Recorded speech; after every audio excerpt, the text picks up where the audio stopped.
To inspect the wheels and brake system and perform a tire rotation on your RZR XP Turbo, follow these steps. Take a close look at each tire. Verify there is sufficient tread depth.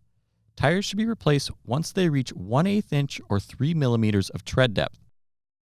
Inspect for damage that may compromise the integrity of the tire. Next, inspect the tire pressure and verify it is set to specification. Reference the owner's manual or tire pressure label on your vehicle for the correct specification. Lastly, take a look at how the tires are wearing. If there is irregular wear, it may be time for a rotation. To remove the wheels, start by loosening the lug nuts before the vehicle is off the ground, but do not remove. Safely elevate the vehicle. Reference your owner's manual for proper lifting techniques. Remove the lug nuts and set aside. Then, remove the wheels and set them aside.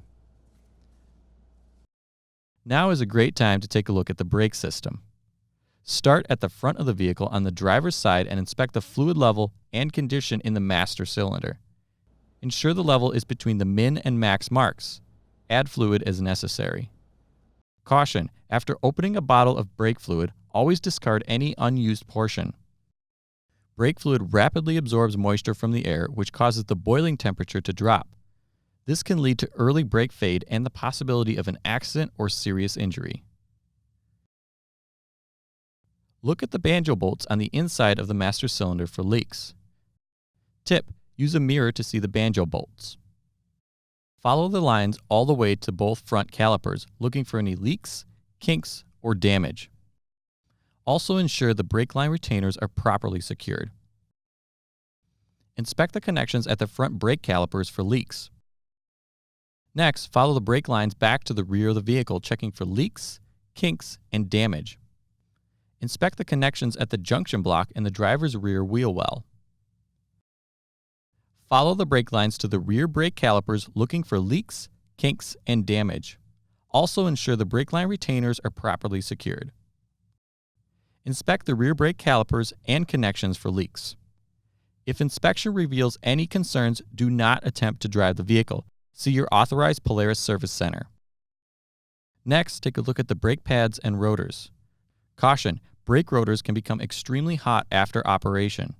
Allow the rotors to cool completely before performing maintenance to prevent the risk of burns. Check the brake pad thickness using a suitable tool. Be sure to check the thickness on the inside pads as well. Replace any brake pads that are worn beyond their minimum thickness.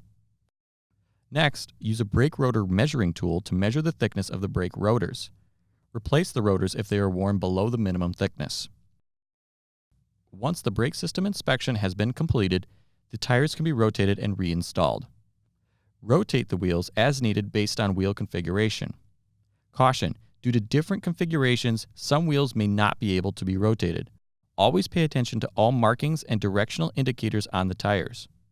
Install the wheels on the vehicle and hand tighten the lug nuts. Safely lower the vehicle until the tires begin to touch the ground. Reference your owner's manual for proper lowering techniques. Torque the lug nuts to specification in a crisscross pattern. Lower the vehicle completely. For more information, see your authorized Polaris dealer or visit Polaris.com.